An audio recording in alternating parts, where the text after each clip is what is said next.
Prezados alunos, espero que estejam todos bem. Dando continuidade aí às aulas de farmacologia, hoje iremos falar sobre a farmacologia cardiovascular, a terceira aula de farmacologia vascular, e falaremos aí sobre os fármacos que atuam no sistema renina-angiotensina-aldosterona. Antes de começar a falar então da farmacologia e do sistema renina-angiotensina-aldosterona, dos fármacos que vão agir aí nesse sistema, a gente precisa entender o que é o sistema renina-angiotensina-aldosterona. E esse sistema é um sistema muito importante aí nos nossos processos homeostáticos para manter a nossa homeostasia. É um sistema não só renal, mas integrativo aí, com o sistema cardiovascular, e daí a importância dele dentro da farmacologia cardiovascular. E é um sistema que regula funções essenciais aí do nosso organismo, como a manutenção da pressão arterial, balanço hídrico e de sódio. E a lógica fundamental que preside aí o funcionamento do sistema é responder a uma instabilidade na hemodinâmica, num baixo ou num aumento do volume de sangue ou da pressão arterial, e evitar dessa forma a redução na perfusão tecidual sistêmica.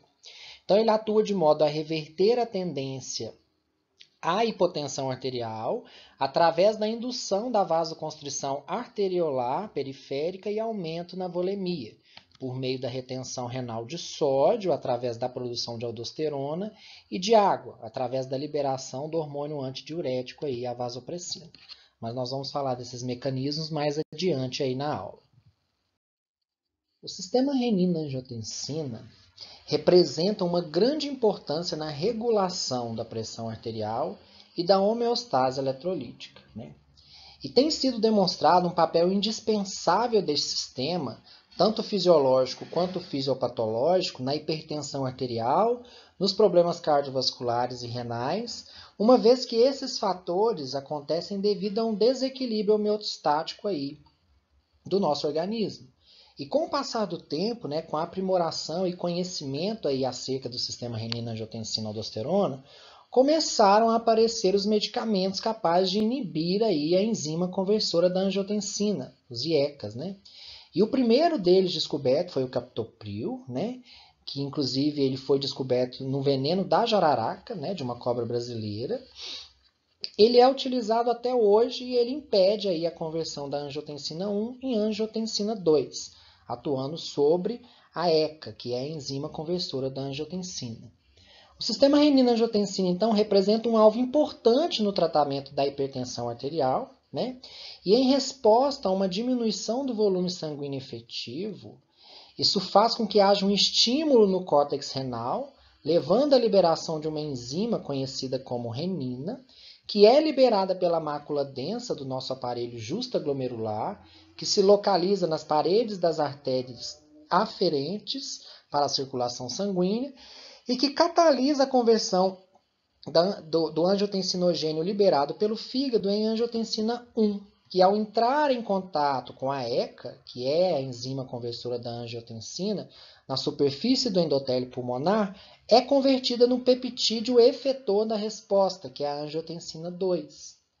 Para exercer sua atividade biológica, a angiotensina 2, então, ela se liga preferencialmente aos receptores de alta afinidade, chamados AT1, existente uma variedade de tecidos, e dessa forma, então, o sistema renina-angiotensina contribui para o controle regular da nossa pressão arterial, já que a angiotensina 2 vai exercer sua ação nesses receptores, os AT1, levando a uma vasoconstrição, e também pode atuar no AT2, receptor responsável pela vasodilatação. Mas os seus efeitos mais importantes estão relacionados aos receptores AT1. Uma ativação desse sistema renina-angiotensina-aldosterona provoca uma vasoconstrição sistêmica e uma estimulação do sistema nervoso simpático, levando cronicamente a uma hipertrofia vascular e cardíaca. Essa imagem ela mostra uma visão integrada aí do sistema renina-angiotensina, mostrando quais são aí os sistemas afetados por ele, e como que se dá aí a coordenação desse sistema, como que ele é controlado.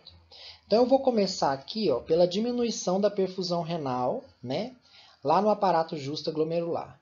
Quando eu tenho uma diminuição da perfusão renal, né, eu tenho um estímulo positivo que faz com que o rim aumente aí as concentrações de renina, aumente a síntese de renina. Essa renina, por sua vez, ela vai quebrar o angiotensinogênio, né, que é uma proteína aí produzida pelo fígado, em um peptídeo, que é a angiotensina 1. Essa angiotensina 1, quando ela entra em contato com a ECA na superfície do endotélio pulmonar e renal, né, com essa enzima conversora da angiotensina, ela vai ser então convertida em angiotensina 2. A angiotensina 2, por sua vez, ela tem várias funções importantes aí no nosso organismo, né?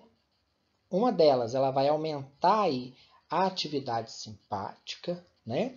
Além disso, vai aumentar a reabsorção tubular de sódio e cloreto, levando assim a uma maior excreção de potássio e também retenção de água. A angiotensina 2, né, ainda é capaz de estimular o córtex da nossa glândula adrenal a secretar mais aldosterona, e a aldosterona, nesse sentido, também vai aumentar aí a retenção hídrica, a retenção de água. Por outro lado, a angiotensina 2 também exerce o seu papel vasoconstritor, né, causando uma vasoconstrição arteriolar, dessa forma aumentando a resistência vascular periférica e gerando assim um aumento da pressão arterial, né? E ainda estimula a glândula pituitária, né, no lobo posterior, a secretar aí hormônio antidiurético, que é o ADH, que lá no nosso ducto coletor ele vai estimular a absorção, a reabsorção de água, né? Por outro lado, quando eu tenho aí a retenção de água e sol, um aumento de sal e um aumento do volume circulante efetivo, né, de água ou de sangue, eu tenho dessa forma uma perfusão maior do nosso aparato justaglomerular. Se eu tenho maior perfusão, ele vai inibir dessa forma, então, a produção de renina pelo nosso rim, né? Então, como essa figura mostra para a gente, é um sistema muito integrativo que tem suas ações importantes aí em vários outros sistemas e órgãos, e isso tudo contribui para aumentar aí a pressão arterial, aumentar a volemia, né? Porque esse sistema ele vai no sentido, então, né, a angiotensina 2 de vasoconstrição, de secreção de hormônio antidiurético, secreção de aldosterona, e nesse sentido aumentando retenção de água e sal e aumentando aí o volume circulante de sangue. Agora mostrando aí de uma forma mais simplificada, né, uma hipovolemia e a hipernatremia, né, uma diminuição dos volumes de sangue, um aumento dos níveis de sódio aí, né, podem diminuir a filtração renal, né?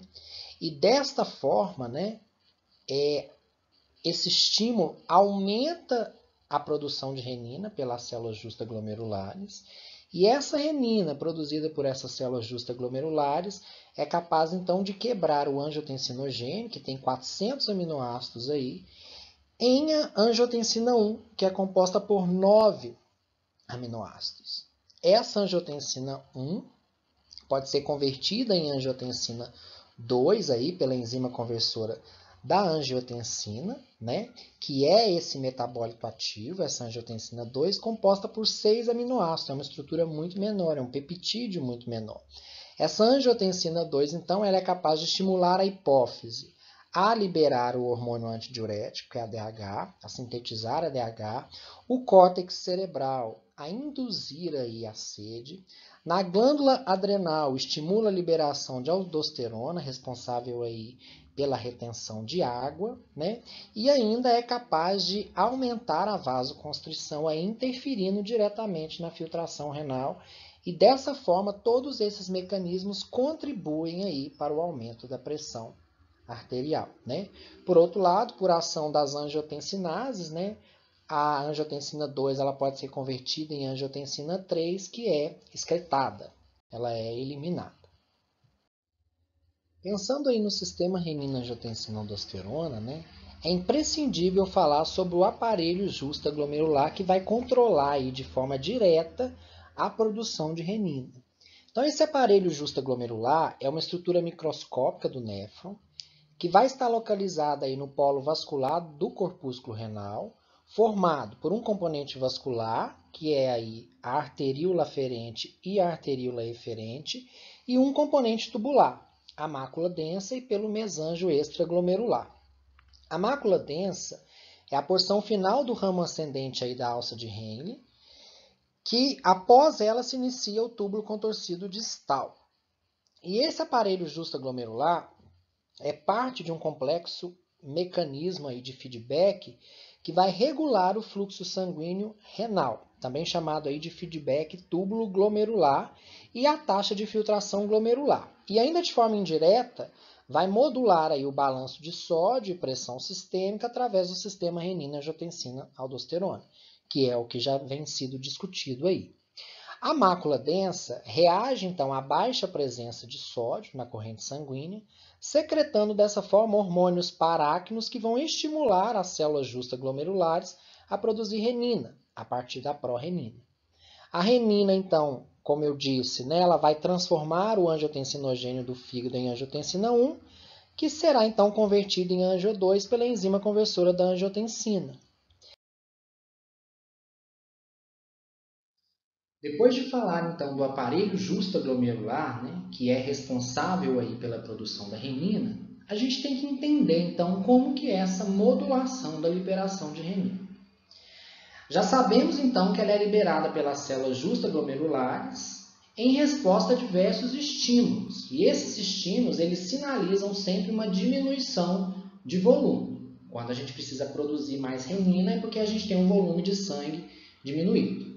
A gente precisa pensar aí, em primeiro plano, né, que uma redução da pressão na arteríola aferente estimula a liberação aumentada de renina.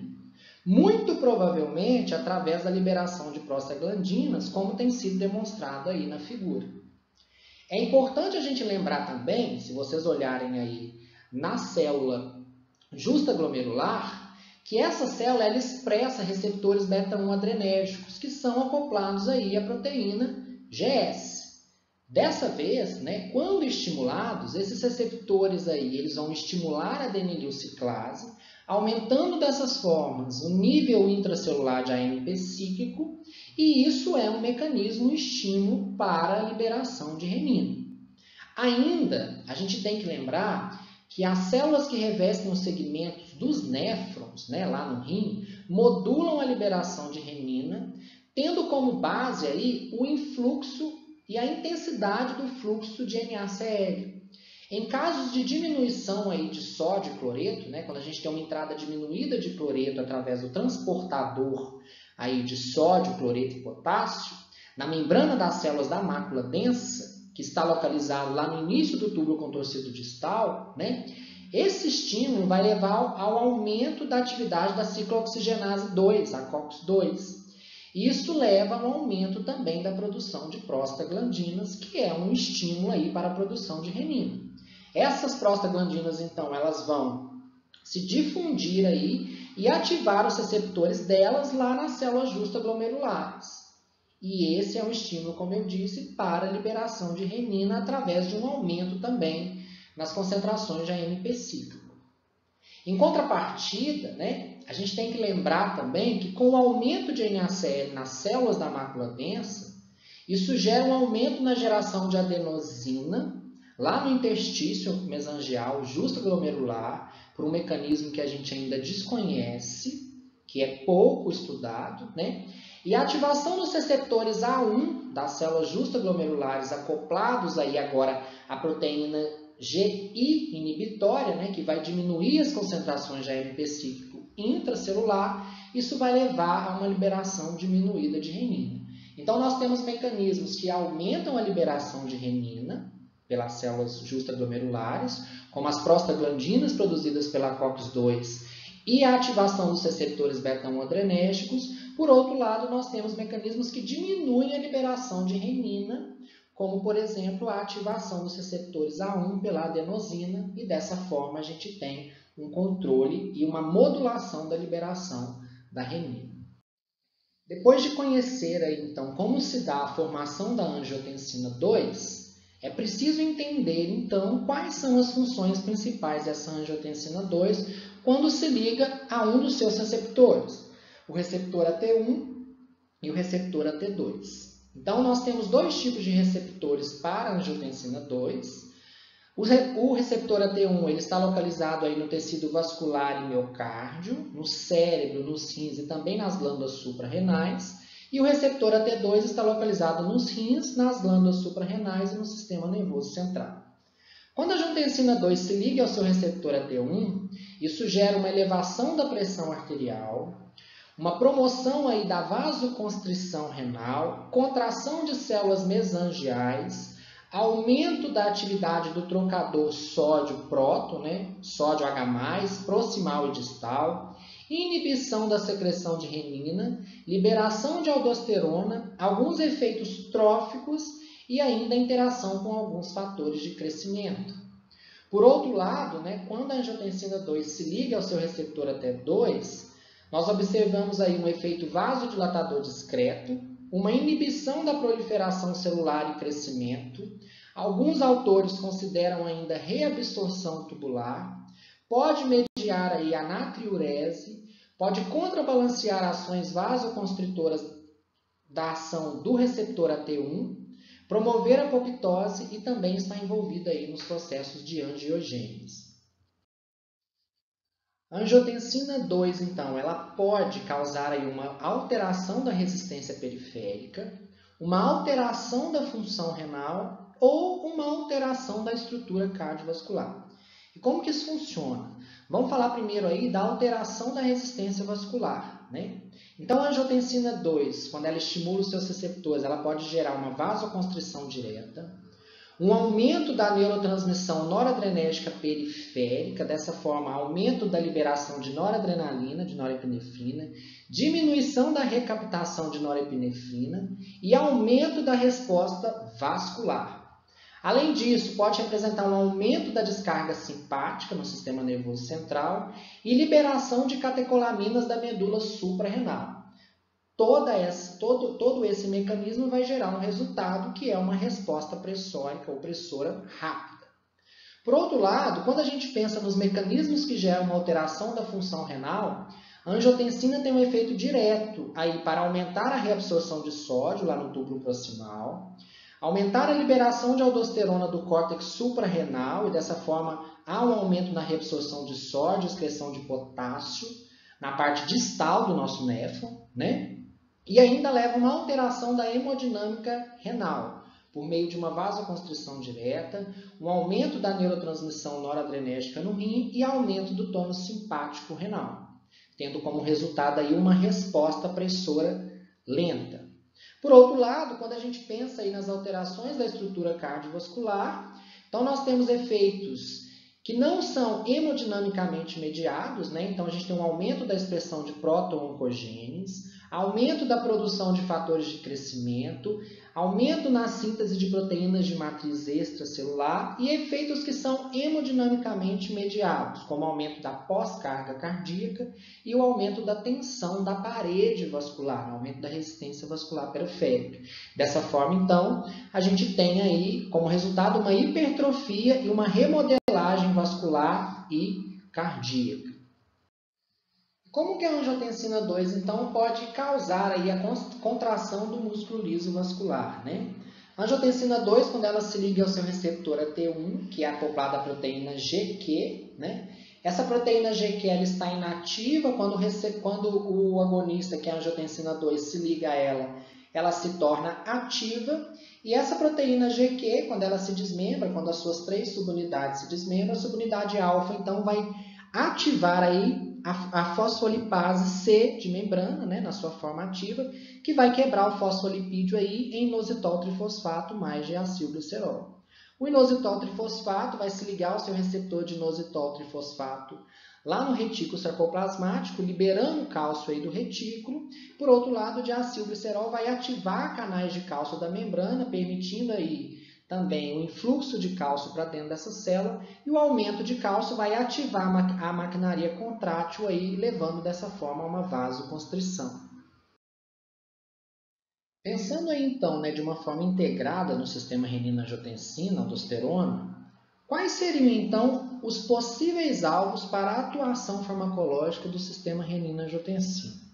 Lembrando que a gente tem que considerar a eficiência no controle da hipertensão arterial sistêmica e os efeitos colaterais, né? Então já mostrei para vocês aí que uma pressão da perfusão renal diminuída, né, pode aumentar a atividade nervosa simpática renal, que estimula a liberação de renina. O peptídeo natriurético atrial vai diminuir também a liberação de renina. Por outro lado, nessa diminuição da pressão de perfusão renal, diminui a filtração glomerular, que também estimula a liberação de renina. E nós temos aí agonistas beta e prostaglandinas, que também estimulam a liberação de renina, né? Essa renina ela vai aí converter o angiotensinogênio em angiotensina 1, que será então convertida em angiotensina 2 pela enzima conversora da angiotensina. E ele vai se ligar aos seus receptores AT1 aí, né, que estão relacionados com algumas funções. No caso aí de crescimento vascular, causando hiperplasia e hipertrofia vascular, vasoconstrição direta, né? Pode também causar uma vasoconstrição através do aumento da liberação de norepinefrina pelos nervos simpáticos e aumenta aí a retenção de sal, né? Pela secreção de aldosterona e reabsorção tubular de sódio. Então, pensando nisso tudo, a gente poderia, então, utilizar o medicamento para inibir a enzima conversora da angiotensina, utilizar medicamentos bloqueadores dos receptores de angiotensina, medicamentos que vão bloquear aí a produção de renina, a liberação de renina, e ainda a gente pode pensar em talvez aí medicamentos que também possam inibir a aldosterona ou controlar o metabolismo aí da aldosterona. Começaremos então o estudo da farmacologia aí do sistema renina-angiotensina-aldosterona, falando sobre os fármacos aí, né, que são considerados inibidores da enzima conversora da angiotensina, né? Dessa forma, esses fármacos, por eles possuírem uma estrutura muito semelhante aí à da angiotensina, né? E como existe um sítio ativo na enzima que realiza a conversão da angiotensina 1 em angiotensina 2, como vocês já conhecem, né? Esses fármacos, então, eles possuem essa estrutura semelhante, de forma que eles consigam se ligar a esses receptores, exatamente nas porções aí de contato, né, como tem sido demonstrado na figura, e impedir a formação da angiotensina 2, ou seja, eles vão ocupar o espaço que a angiotensina 1 ocuparia no receptor e dessa forma, então, eles vão bloquear esse receptor.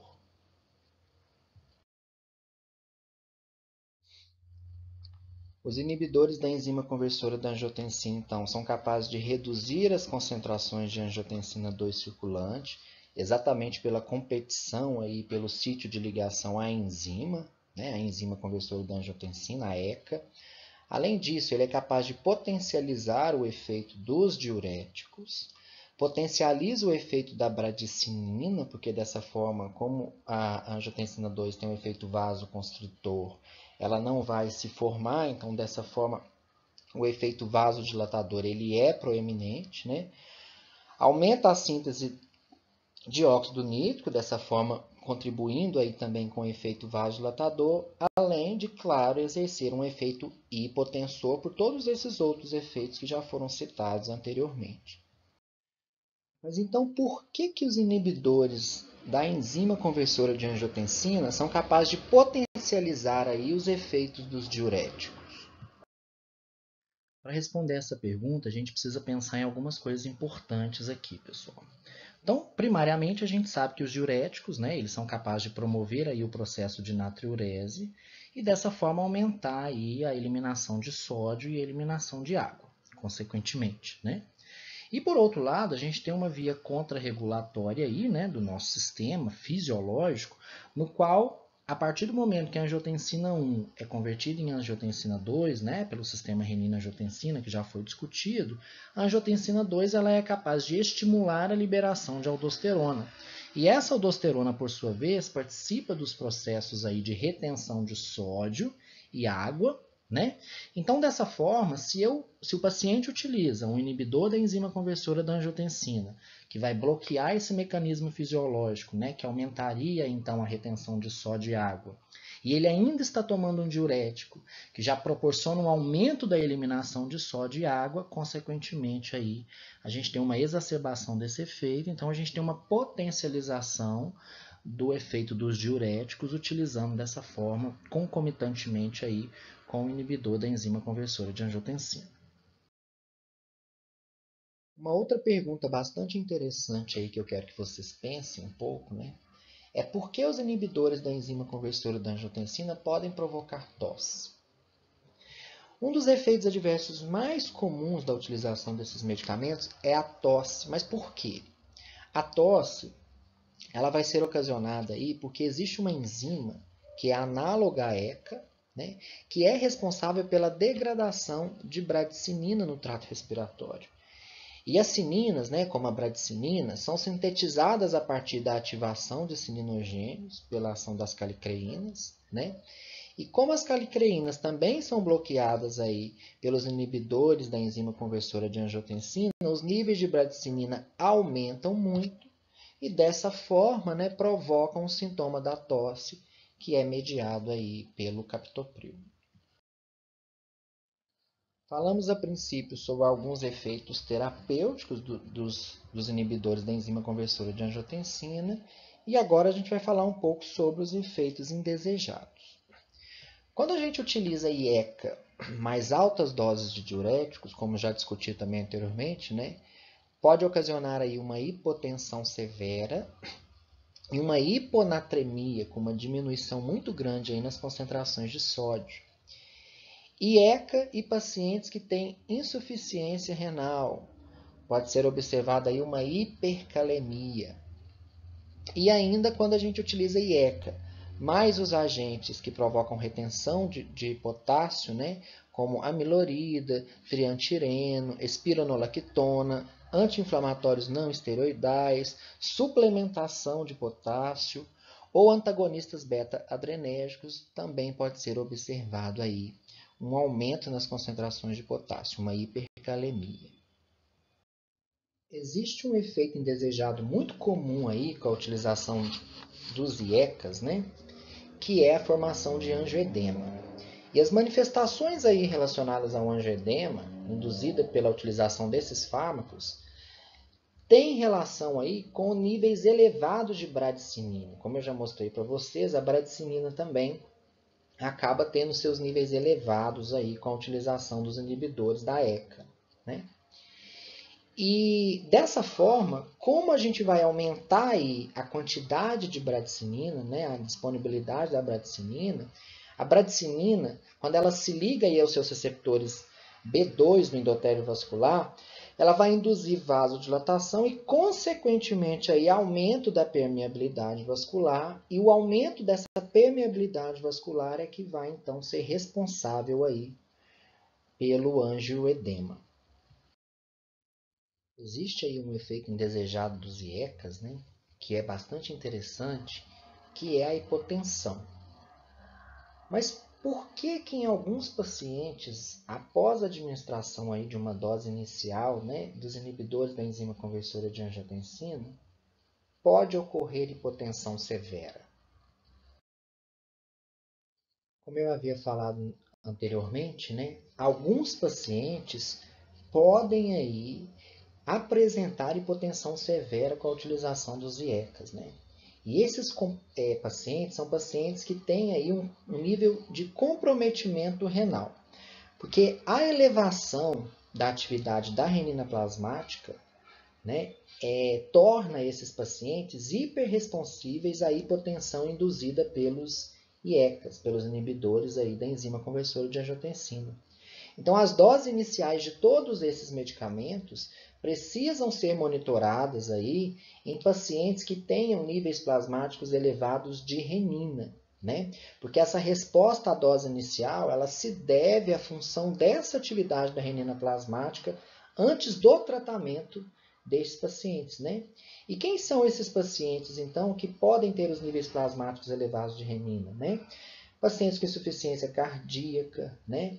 Pacientes que têm aí uma depressão de sódio, né? Que inclui aí, por exemplo, o uso de diuréticos, né? E por isso, então, o tratamento para hipertensão arterial sistêmica deve ser iniciado com baixas doses aí destes medicamentos.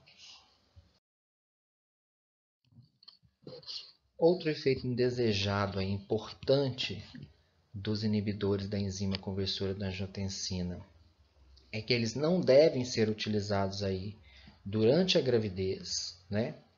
Fato que deve ser comunicado aí a mulheres em idade fértil também, né? E esses medicamentos, eles são aí contraindicados, né, independente da idade gestacional, porque esses medicamentos, eles estão associados aí à má formação, né, dos sistemas cardiovascular e nervoso central do feto. Então, por isso a importância aí, né, de não utilizar esses medicamentos, de não prescrever esses medicamentos aí durante a gravidez, por causa dessas malformações aí que podem ser ocasionadas no feto. Pensando ainda agora nos alvos farmacológicos aí para a atuação de medicamentos no sistema renina-angiotensina, né? Falamos sobre os inibidores da ECA. Agora iremos falar aí sobre os antagonistas do receptor AT1 da angiotensina. Falando especificamente sobre os antagonistas do receptor AT1, né? E aí a gente chama eles de sartanas, irbesartan, losartana. Esses medicamentos são medicamentos de muita boa escolha, porque esses medicamentos eles reduzem mortalidade e morbidade, além de promoverem aí um bloqueio mais completo do sistema renina-angiotensina, né? Que além disso tudo, ele ainda possui algumas vias alternativas. E por outro lado, não vai provocar tosse, porque não vai interferir aí nos processos de produção da bradicinina, como já foi dito anteriormente. Estes fármacos, então, eles vão causar uma vasodilatação, por uma razão muito óbvia, porque já que eles vão bloquear, então, a resposta da angiotensina 2, a ligação, né, da angiotensina 2 aos seus receptores. Dessa forma, então, a gente consegue observar uma vasodilatação nesse sentido, né? Por outro lado, quando a gente pensa aí a nível renal, a gente tem que entender que esses fármacos são capazes de aumentar a excreção de sódio, né, e diminuir o volume plasmático, porque isso de uma forma indireta, porque vai inibir também aí a produção da aldosterona, né? E além disso tudo, vai reduzir a hipertrofia cardíaca por diminuir a ação da angiotensina 2 também lá no coração. Os efeitos indesejados desses medicamentos, então, serão muito parecidos aí com os efeitos indesejados dos IECAs, exceto a tosse, né? Então, dessa forma, eles são capazes de também provocar uma hiponatremia, né? Uma diminuição aí nas concentrações de sódio plasmáticas, e também uma hipercalemia por aumentar aí a retenção de potássio, né? E dessa forma aí eles podem provocar essa hipercalemia. Quais outros possíveis alvos, então, para a atuação farmacológica aí no sistema renina-angiotensina, né? Nós falamos sobre os inibidores da ECA, sobre os antagonistas dos receptores AT1, né?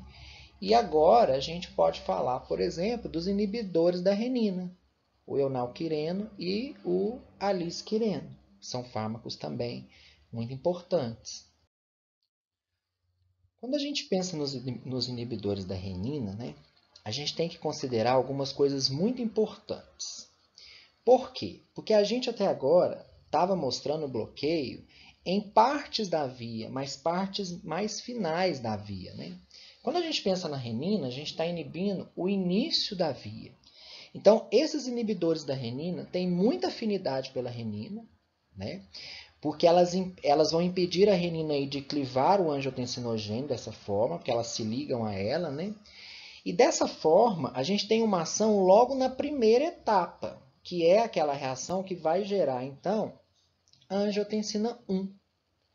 E isso vai promover um bloqueio muito mais completo do sistema renina-angiotensina-aldosterona, porque isso decorre aí de um fato de que a renina ela é limitante da velocidade de reação, né?